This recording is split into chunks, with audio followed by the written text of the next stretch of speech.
Hello दोस्तों, नमस्कार। आप सभी का स्वागत है हमारे यूट्यूब चैनल रीवावीर ब्लॉग में। दोस्तों, आपको पता होगा कि हम अभी हरियाणा में हैं।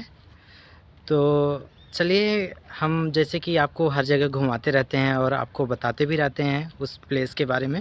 तो आपको हमारे पीछे बिल्डिंग देखकर आप लोगों को पता चल गया होगा कि कोई हिस्टोरिकल प्लेस है।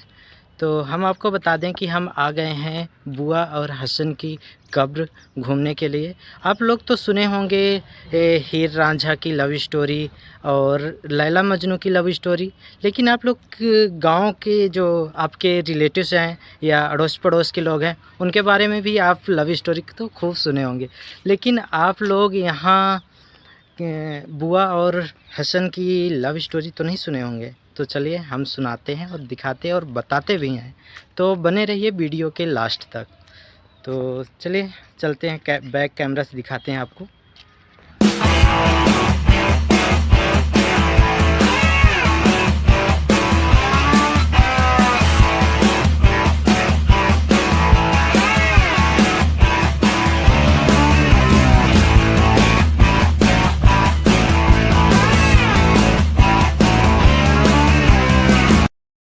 दोस्तों, आपको बता दें कि जब ये झज्जर बसाया गया था, उस टाइम पर पृथ्वीराज चौहान जी का यहाँ पास शासक था, जो कि 1192 में ये झज्जर को बसाया गया था। और ये झज्जर नाम इसलिए पड़ा क्योंकि यहाँ यहाँ पास झोझू गलावत नाम के एक व्यक्ति थे, उसके नाम से ये गांव का नाम झज्जर पड़ गया। आपको बता दोस्तों, आपको बता दें कि यहाँ पास 7 कब्र और एक मस्जिद बनाया गया था उस टाइम पर। तो चलिए, हम हर जगह आपको दिखाते हैं और फिर बताते भी हैं। दोस्तों, यहाँ पास 2 कब्र बनी हुई है। जो आप यहाँ पास एक कब्र है, एक इस साइड में है, दूसरी कब्र ये है। और आपको बता दें कि ये कब्र बुआ और हसन की नहीं है, ये जो यहाँ के और फैमिली थे उनकी है। और आप देख सकते हैं, ये पूरी बिल्डिंग मुग़ल शासक की जो आर्किटेक्ट हुआ करता था, उस तरह का पूरा डिज़ाइन किया गया है। मुग़ल शासन में कुछ अलग ही उनका आर्किटेक्चर रहा करता था, डिज़ाइन रहा करता था। उस डिज़ाइन पे ये पूरा डिज़ाइन बनाया गया है। आप किसी भी किले में जाएंगे तो आप जो मुग़ल शासक वहाँ मुग़ल शासक शासन किए थे, उनका अलग ही स्ट्रक्चर देखने को मिलेगा। दोस्तों, हम आगे चलते हैं और आपको आगे दिखाते हैं। तो आप बने रहिए वीडियो के लास्ट तक और हमारा चैनल सब्सक्राइब कर लीजिए और बेल आइकन को क्लिक कर लीजिए, ताकि जो मैं वीडियो डालूं सबसे पहले आपको वीडियो देखने को मिले। दोस्तों, जो ये बिल्डिंग बनाई गई थी, ये कंकड़ पत्थर को, जो कंकड़ पत्थर होता है वो उस वाले पत्थर को यूज़ करके बनाया गया है। आप कहें तो सफ़ेद पत्थर भी नहीं कह सकते, कंकड़ पत्थर सफ़ेद पत्थर कह सकते हैं इसे। और गेट में लाल पत्थर लगाया गया है। और ऊपर देख सकते हैं आपके उर्दू या अरबी में कुछ लिखा गया है। और यहाँ पास से एक और है लोटस कमल, दोनों साइड में बना हुआ है और बीच में इस साइड में एक झरोखा टाइप का बना हुआ है। और हम अभी अंदर चलते हैं और आपको अंदर दिखाते हैं। एक अंदर ही एक गुम्बज टाइप का बनाया गया है और इस गुम्बज के बीच में 2 कब्र बनाई गई थी। ये भी कब्र बुआ और हसन की नहीं है, ये कब्र इनके जो दादा परदादा थे, ये उनकी कब्र है। और इस कब्र में आपको दिखाते हैं कि कुछ उर्दू में लिखा गया है, ये तो हम नहीं पढ़ सकते हैं। लेकिन इस कब्र को बीच से हटा दिया गया है। पता नहीं क्यों, यहाँ जो लोग स्थानीय लोग हैं तो आते जाते हैं और सोचते हैं कि यहाँ कुछ रखा होगा, सोना चांदी। ऐसा कुछ नहीं है, ये कब्र है, यहाँ कुछ नहीं मिलेगा उनको, तो ऐसा बिल्कुल भी ना करें। और आगे आप देख सकते हैं, यहाँ पास काफ़ी पुरानी ये बिल्डिंग है, तो इसलिए थोड़ा ध्वस्त हो गई है। दोस्तों, यहाँ के जो राजा थे मुशफ़्फ़ुक़ लाल 1635 ईस्वी के थे। उनकी बेटी थी, उनकी बेटी का नाम था बुआ।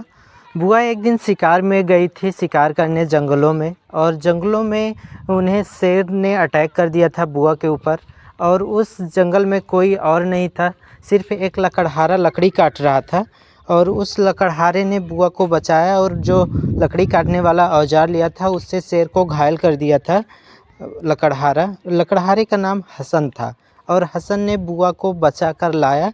और यहाँ पास एक तालाब हम आपको आगे दिखाएंगे। उस तालाब के पास बुआ को उसने रख दिया।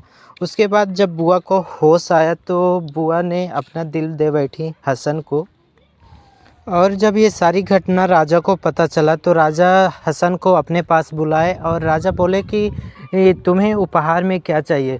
तो हसन ने राजा से बोला कि हमें आपकी बेटी चाहिए उपहार में। उन्होंने बोला ठीक है।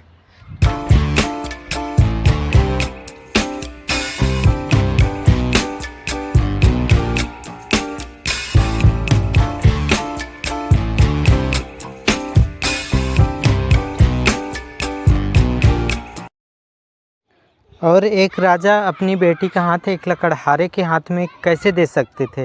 ये सारी बात सोचकर राजा ने एक षड्यंत्र रचे और हसन को अपनी फ़ौज की सेना में भर्ती कर लिए और एक लड़ाई में हसन को भेज दिए। उस लड़ाई में हसन मारा गया और ये बात जब बुआ को पता चला तो बुआ रोने लगी और बाद में बुआ ने उनका मतलब हसन का एक कब्र बनवाया और उस कब्र में हमेशा बुआ जाती थी।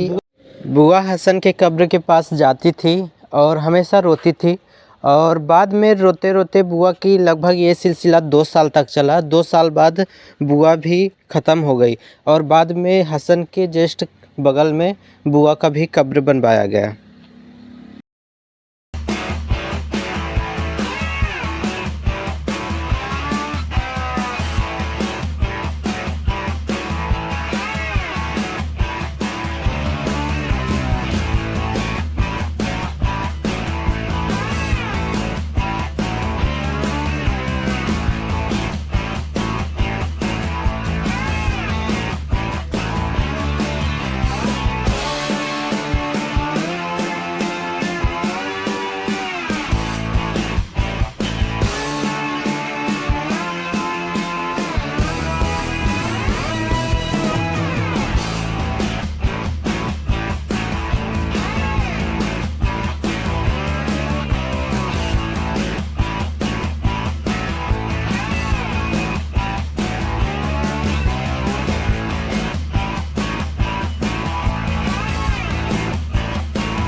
दोस्तों अब हम चलते हैं बुआ और हसन की कब्र दिखाते हैं आपको।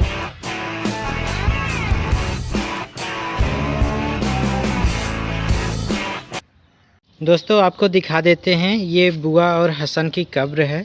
अगर आप नहीं पहचान पाते हैं तो हम आपको बताते हैं, ये हसन की कब्र है और ये बुआ की कब्र है। और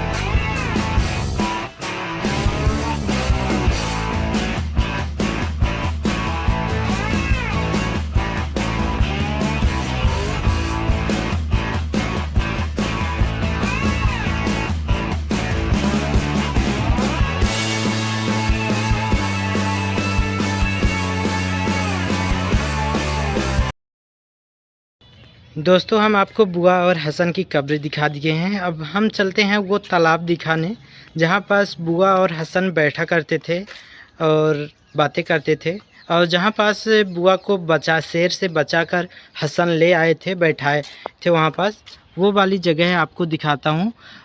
तो चलिए चलते हैं।